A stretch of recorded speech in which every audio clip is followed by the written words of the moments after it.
Hi everyone, आप सभी लोगों का चैनल में स्वागत है। आज का जो वीडियो है it is related to again next marathon series. और इस मैराथन सीरीज़ में आज हम जोसेफ एडिसन से रिलेटेड उनके वर्क्स जो आपके सिलेबस में है और जोसेफ एडिसन की बायोग्राफी के ऊपर कुछ क्वेश्चंस करेंगे। So let's begin with the first question. पहला क्वेश्चन है, saint Joseph Addison was an मतलब क्या थे? जोसेफ एडिसन क्या थे? हु वॉज ही, है ना? तो आपको पता है वो इंग्लिश एसेइस्ट भी थे, उन्होंने एसेज भी लिखे हैं, इंग्लिश पोइट भी थे, प्ले राइट भी थे। He was English politician as well. अगर हम आगे क्वेश्चंस देखेंगे तो पॉलिटिशियन पॉइंट ऑफ व्यू से भी इनके बहुत से क्वेश्चंस बेस्ड हैं। तो इन ऑल अगर हम बोले तो वो एसेइस्ट भी थे, इंग्लिश पोइट भी थे, प्ले राइट भी थे, पॉलिटिशियन भी थे। So our answer will be D, सब के सब, all the options are correct. Next question चलते हैं। Joseph Addison was born on, इनका जन्म कब होता है? तो इनका जन्म होता है दैट इज ऑन 1 मई 1672। कब होता है इनका जन्म? 1 मई 1672।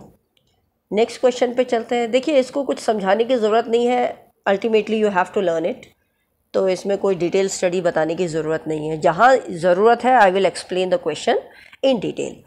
नेक्स्ट क्वेश्चन है, saint Joseph Addison was born in. ये तो हमें पता है कि 1 मई 1672 में इनका जन्म होता है, लेकिन होता कहाँ है? तो पूरा क्वेश्चन बन गया माइलस्टोन, विल्टशायर, इंग्लैंड।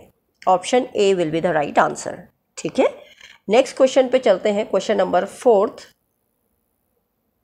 देखते हैं।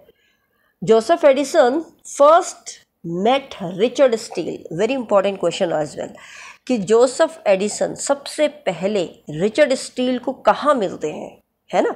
तो वो एक स्कूल में मिलते हैं, that is at Charterhouse school in London. London में चार्टरहाउस स्कूल है, वहाँ वो उनकी मुलाकात रिचर्ड स्टील से होती है। नेक्स्ट क्वेश्चन है 5th। Joseph Addison's translation of Virgil's Georgics was published in. अब इनका जो ये जियोर्जिक्स था, वर्जिल जियोर्जिक्स, ये कब पब्लिश होता है ये कहते हैं? तो देखिए, एक्चुअली इनका जो ये वर्क था ये पब्लिश होता है इन 1694। कब होता है? 1694 में इनका ये वर्क पब्लिश होता है, क्योंकि 1693 में, मैं आपको थोड़ा सा बता दूं, 1694 है। लेकिन ये जो वर्क था, ये जो ट्रांसलेशन था, इन्होंने ग्रेजुएट की हुए थे ये अपने मैकडैलन कॉलेज से, मैकडैलन कॉलेज से ये ग्रेजुएट हुए थे। फिर उसी साल उन्होंने एक पोयम लिखी थी जो एड्रेस करी थी उन्होंने जॉन ड्राइडन के लिए एज ए इंग्लिश पोइट और लिटरेरी क्रिटिक के तौर पे। अगले साल मतलब 1694 में फिर इन्होंने पब्लिश किया account of greatest English poet करके, एंड ऑल्सो ट्रांसलेटर। और उसी समय इन्होंने वर्जिल्स जियोर्जिक्स को भी क्या किया था? ट्रांसलेट किया था। समझ में आ गया? तो that was in 1694। I hope ये आपको क्लियर हुआ होगा उत्तर। नेक्स्ट चलते हैं क्वेश्चन नंबर 6। नेक्स्ट क्वेश्चन है आपका, which poem of Addison, just a minute, which poem of Addison was received with such satisfaction that he was appointed commissioner of appeals in Halifax government? देखिए कितनी बड़ी बात है कि ऐसी कौन सी पोयम थी एडिशन की जिसको इतने प्रकार की मतलब संतुष्टि मिली कि उसको एकदम अपॉइंट कर दिया गया कमिश्नर ऑफ अपील्स। कहाँ? हैलिफैक्स गवर्नमेंट में। तो that work was the campaign. कौन सी थी वो? The campaign. ठीक है, was received with such satisfaction that he was appointed commissioner of appeals in Halifax government, the campaign. Clear है? नेक्स्ट क्वेश्चन पे चलते हैं। Question number 7।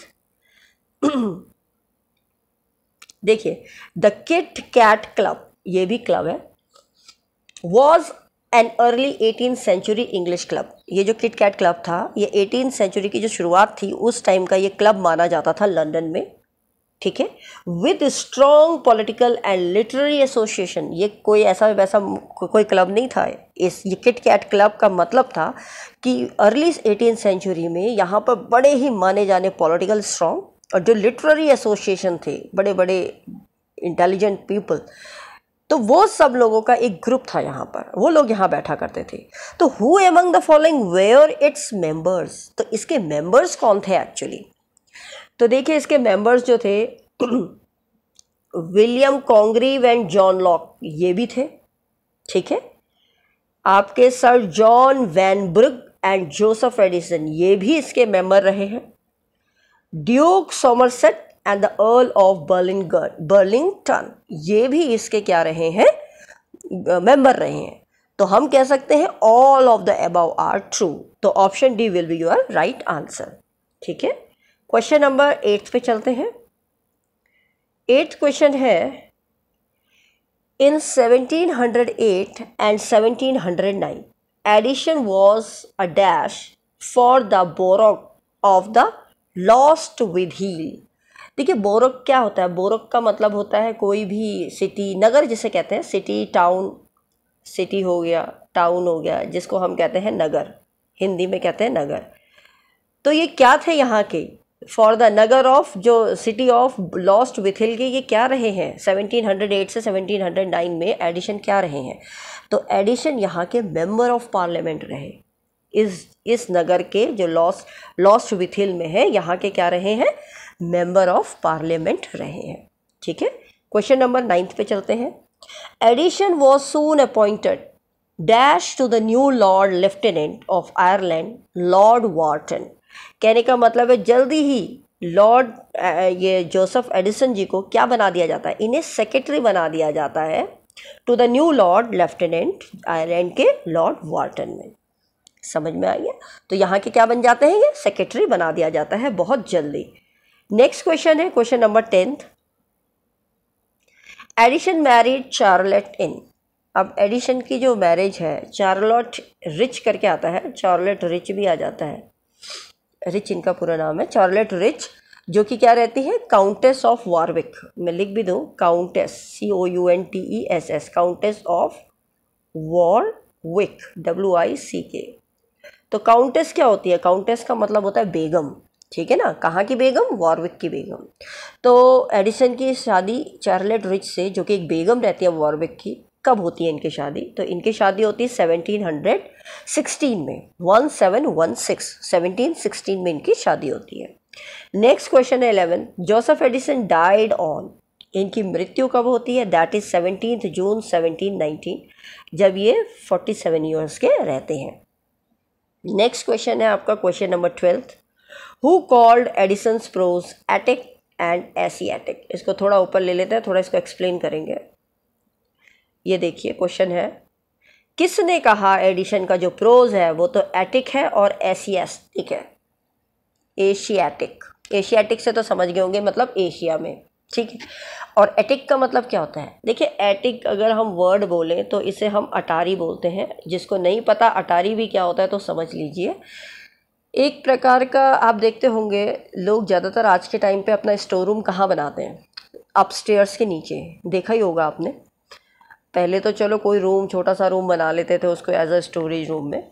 तो जो भी ऐसा मतलब छत के नीचे जहाँ पर हर चीज़ रखी जाती है एक जगह पर, उसको कहा जाता है स्टोर रूम, या उसको हम कह सकते हैं भाई हर चीज़ को वहीं इकट्ठा करके रख देना, that is called as attic.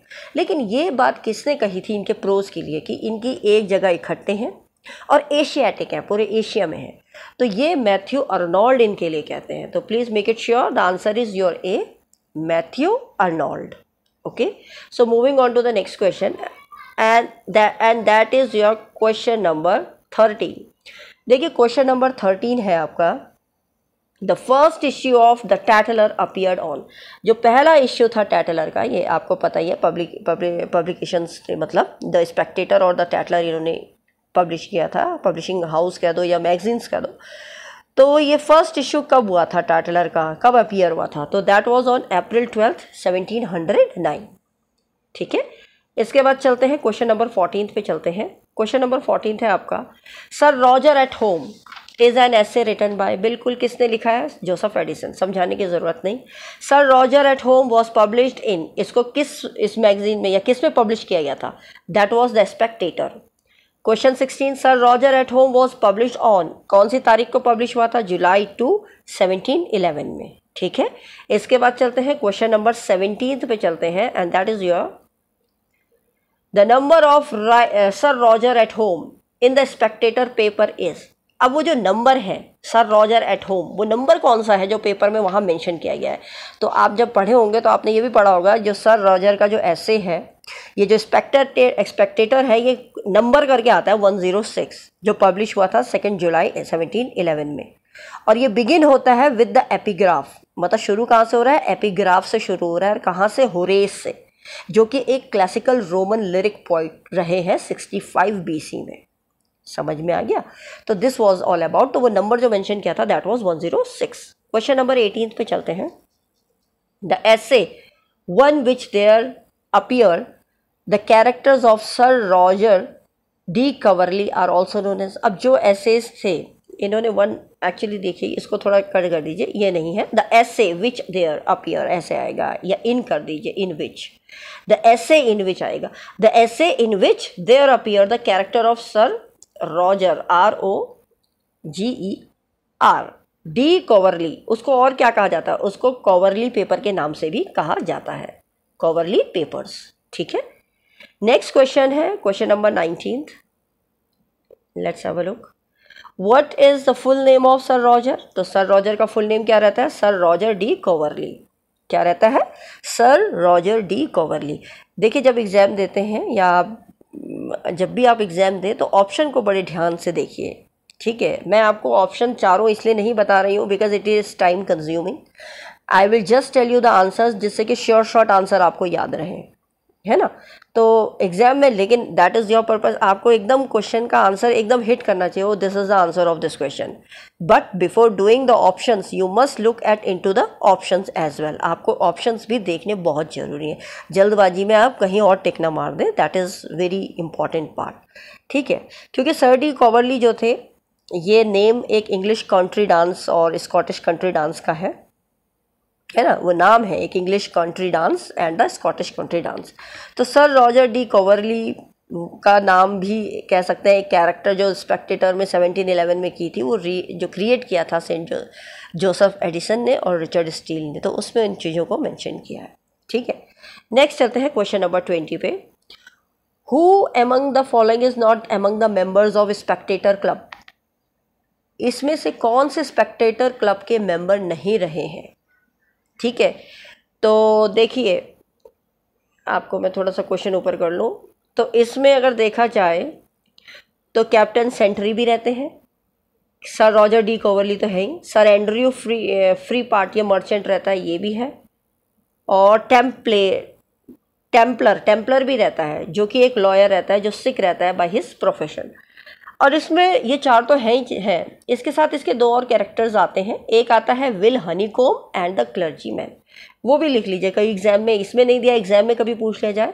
तो वो दो कैरेक्टर और हैं, उसका नाम है विल हनीकोम, HONEY, हनी COMB कोम, आप लिख लीजिए, ऑल द कैरेक्टर्स आपके एक साथ आ जाएंगे। And the clergyman, clergyman CLERGY, clergyman MAN, man. ठीक है। तो ये दोनों ऑप्शन भी इसमें अगर नहीं दिए हैं इट्स गुड, बट समवेयर अगर दे दिया जाए एग्जाम में तो आपको ये भी इंक्लूड करने हैं। तो हम ऑप्शन डी लगाएंगे कि सभी के सब हैं इसमें, all the above are correct.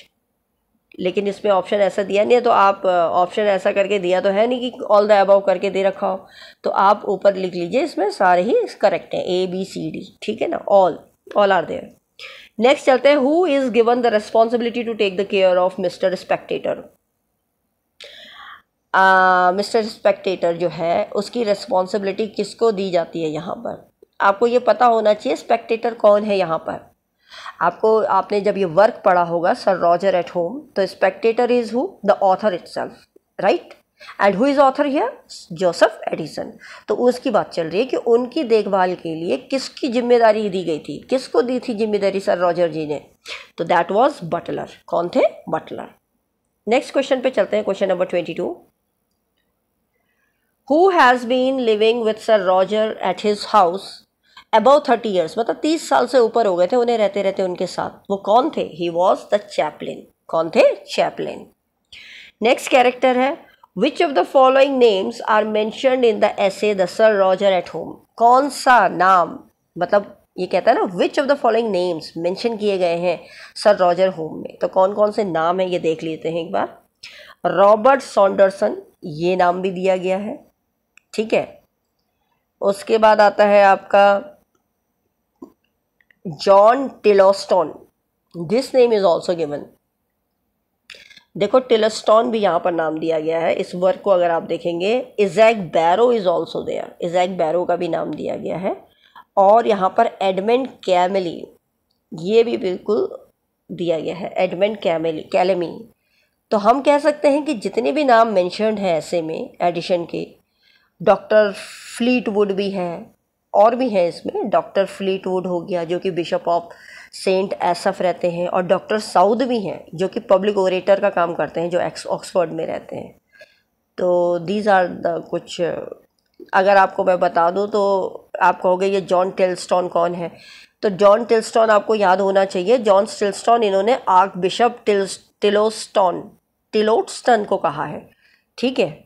और बिशप सॉन्डरसन को क्या बोल दिया इन्होंने, रॉबर्ट सॉन्डरसन। ये भी चैपलिन चार्ल्स वन के प्रोफेसर रहते हैं डिविनिटी ऑफ ऑक्सफोर्ड में। तो आपको ये याद रख लेना है कि दे ऑल आर द, और बैरो की अगर हम बात करें तो इजैक बैरो कौन रहते हैं, ये एक मैथमेटिशियन रहते हैं, प्रीचर रहते हैं, और 1672 में ये एक मास्टर ऑफ ट्रिनिटी कॉलेज में भी इन्हों के क्या रहते हैं, मास्टर रहते हैं। तो आपने जब प्ले पढ़ा होगा तो वहाँ पर जब चैपलिन से पूछा जाता है, सर रॉजर पूछते हैं भाई क्योंकि ये लोग प्रीचिंग देते हैं, है ना, प्रीचिंग जैसे आप देखते हैं कि एक तरीके से क्रिश्चियन के भगवान के बारे में लोगों को जागरूक करना, उनके अंदर डिविनिटी लाना। तो ये सब चीज़ जब वो पूछते हैं कि भाई कौन कौन शेड्यूल है, तो वो पूरा बता देता है पूरे साल का। ऐसा हमने चैपलिन बताता है ना कि पूरे साल का मैंने बता दिया है कि ये आएंगे, ये इस सैटरडे ये बताएंगे, इस सैटरडे ये बताएंगे। तो वही सारे नाम यहाँ बताए गए हैं। तो all the 4 are the correct answers. Next question पे चलते हैं। अब देखिए एग्जाम में ऐसा तो नहीं आएगा सॉन्डरसन जॉर्डन, अब आपको यहाँ कहीं पर क्या दिया जाएगा, all the above. E option भी दे सकता है ऑल द अबव, तो ऑल द अबव पे लगाइएगा। कभी ऐसे नहीं आएगा क्वेश्चन, एक क्वेश्चन अगर सब सही है तो ऐसा भी आता है all the above are correct, तो ऑल द अबव पे ही क्लिक करिए। यहाँ है नहीं, यहाँ लिख नहीं रखा है, पर आपको मैं बता दूँ एग्जाम में ऐसे आएगा। नेक्स्ट क्वेश्चन है question number 24। Who attracted to numbers. अब आपको पता होगा ये मैं नंबर्स की बात कर रही हूँ तो डेफिनेट सी बात है, मैं lottery adventure on the Vim of the lottery adventure जो वर्क है जोसेफ एडिसन का, जो आपके कोर्स में नेक्स्ट वर्क है इनका, उससे रिलेटेड है।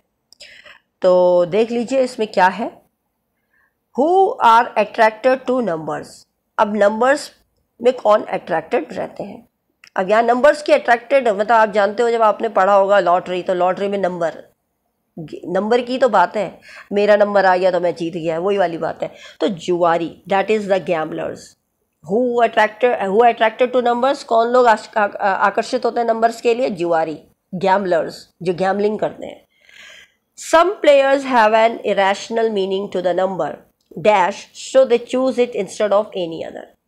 देखिए कहते हैं कई प्लेयर्स की मतधारा ये होती है कि ये बहुत ही इरेशनल मीनिंग है नंबर की, मतलब तर्कवादी नहीं है, तो वो चूज़ कर लेते हैं बजाय किसी और के कि भाई यही सही होगा हमारा, मतलब हमारा उत्तर यही सही होगा।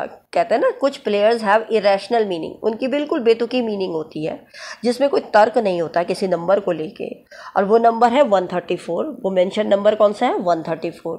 सो they choose it instead of any other, किसी और को चूज़ करने के बजाय वो ये नंबर चूज़ कर लेते हैं।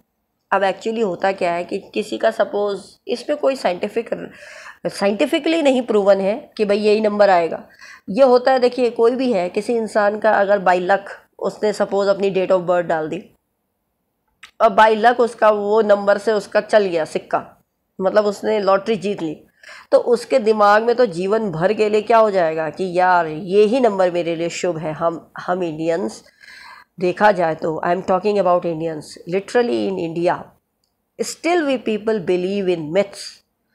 हम आज भी ये धर्म की बात अलग है, धार्मिक होना इज़ वेरी गुड, बट अंधविश्वास होना इज़ समथिंग डिफरेंट। तो ये अंधविश्वास ही हमारा, मैं अपने हम सभी के लिए कर रही हूँ blame, not for the only single person I am talking about, we all. तभी तो इसमें बोला भी जाता है कि पढ़े लिखे लोग भी मतलब इस गैम्बलिंग में आ जाते, मतलब इवन अ नॉनसेंस थिंग के लिए, मतलब इंसान पढ़ा लिखा आदमी भी, समझदार आदमी भी इसमें पड़ जाता है। तो आपने पढ़ी होगी तो आपको पता होगा story, I can't explain it in here, तो इसलिए मैं आपको, जिन्होंने पढ़ी है they must be knowing it much better, and I hope every one of you must have gone through with this work. तो समझ में आ रहा होगा आपको कि मैं बोलना क्या चाह रही हूँ। इसमें होता ही है कि मतलब पढ़ा लिखा आदमी भी, समझदार आदमी भी बेवकूफ़ बन जाता है और ऐसी तकियों अनुसार बात में चला जाता है कि अरे ऐसा करने से ऐसा हो जाएगा, सिर्फ उम्मीद के लिए कि अरे भाई कल के दिन मैं तो जीत जाऊँगा, मेरा ये हो जाएगा, वो हो जाएगा, है ना। तो कहने का मतलब है, तो वो यहाँ पर वो नंबर है, नंबर का कोई तर्क नहीं है कि भाई इस नंबर से ही होगा कुछ, लेकिन वो चूज़ कर लेते हैं भाई यही नंबर हमारे लिए क्या होगा, बेस्ट होगा बजाय कोई दूसरे नंबर के। तो जो प्ले में मेंशन है, मतलब जो वर्क में मेंशन है, that is 134। So 134 will be the right answer. Next question पे चलते हैं, question number 26। One player who hates pope chooses the number called the number of evil. अब सोचिए कितना नॉनसेंस है। एक कोई प्लेयर है जो पोप से नफरत करता है, पोप से क्या करता है, नफरत करता है। अब वो पोप से नफरत करता है तो वो नंबर ऑफ इविल बना करके, ये तो नंबर ऑफ इविल है, ये गंदा, मतलब इविल मतलब बुरा कर्म करने वाला नंबर है, तो उस नंबर, कभी नंबर भी कभी बुरे हुए हैं, आप खुद सोचिए, क्या नंबर कभी अच्छे कभी बुरे हुए हैं?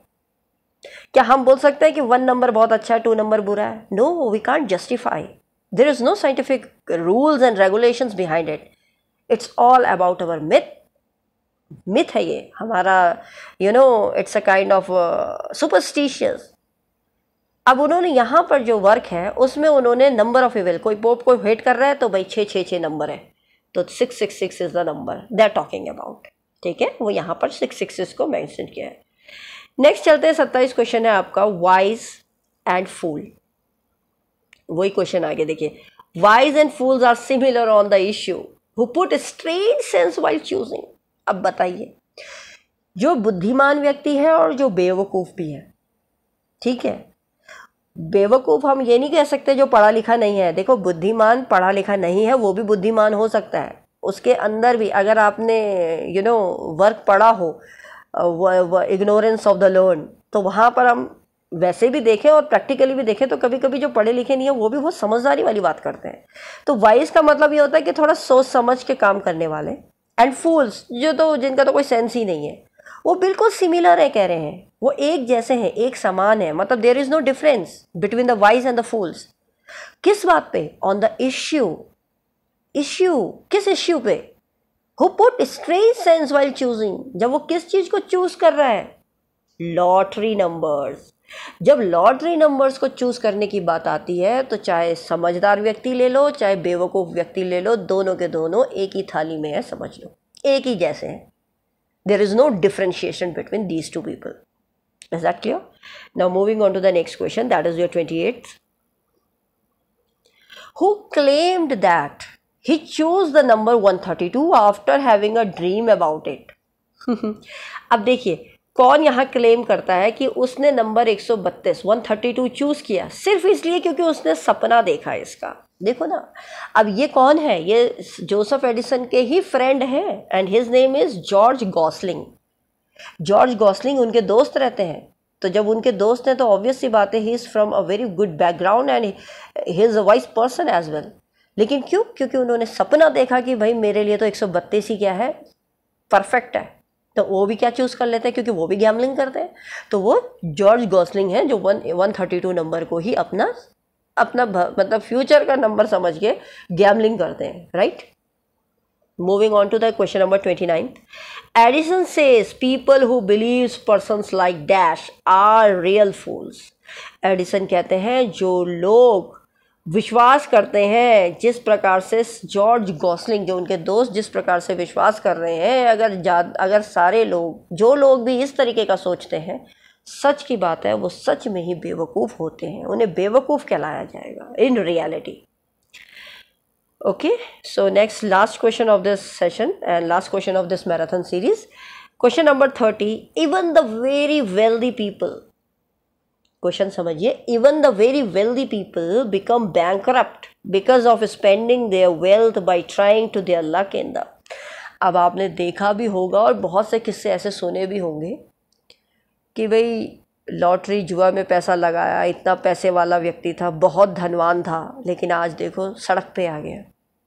I have seen lot of examples in my sight, मतलब I have seen this, we have heard it, even we have seen it, might be you people must have also seen, आप लोगों ने भी कहीं ना कहीं देखा ही होगा, सुना भी होगा कि अरे ये तो एक टाइम पे बहुत अमीर थे, आज देखो इनके पास कुछ भी नहीं है। तो वो जुआ। तो कहने का मतलब है कि कभी कभी जो बहुत वेल्दी पीपल होते हैं वो ये सोच के कि अरे यार चल पैसा लगा देता हूँ, मैं पैसा लगा देता हूँ, ठीक है। अब आपने पैसा तो लगा दिया, अब पैसा लगा दिया आप, दिस इज़ भाई, ये तो इसमें कोई आपके हिसाब से थोड़ी ना चलेगा, तो किस्मत वैसी चीज़ है भाई, आ गया नंबर तो आ गया, नहीं आया तो नहीं आया, है ना। जैसे कि मैं आपको बोल सकती हूँ ड्रीम 11, देखो I am not denying anything, I am not against the government and all, but इसको अगर हम सोचें तो this is also a gambling, this is also a gambling, but although it is not included, क्योंकि यहाँ थोड़ा knowledge की ज़रूरत पड़ती है टीम बनाने के लिए, आपको थोड़ा सोचना पड़ता है, you have to use your brain, बिना ब्रेन के आप नहीं कर सकते, तो इसीलिए इसको प्योर गैम्बलिंग के अंदर नहीं डाला। But according to my sense this is also a gambling. इंसान अपना पैसा लगा के टीम बनाता है, और टीम बनाने के बाद जब हार गया, देखो बहुतों को तो रिफंड हो जाता होगा, बट जिनके नहीं होते वही जानते हैं कि आज चला गया, लेकिन अरे कल करोड़पति बन जाएंगे, परसों करोड़पति बन जाएंगे, पता चला साल निकल गया, मतलब सेशन चला गया, करोड़पति बने नहीं, तो अपना तो हमने नुकसान किया।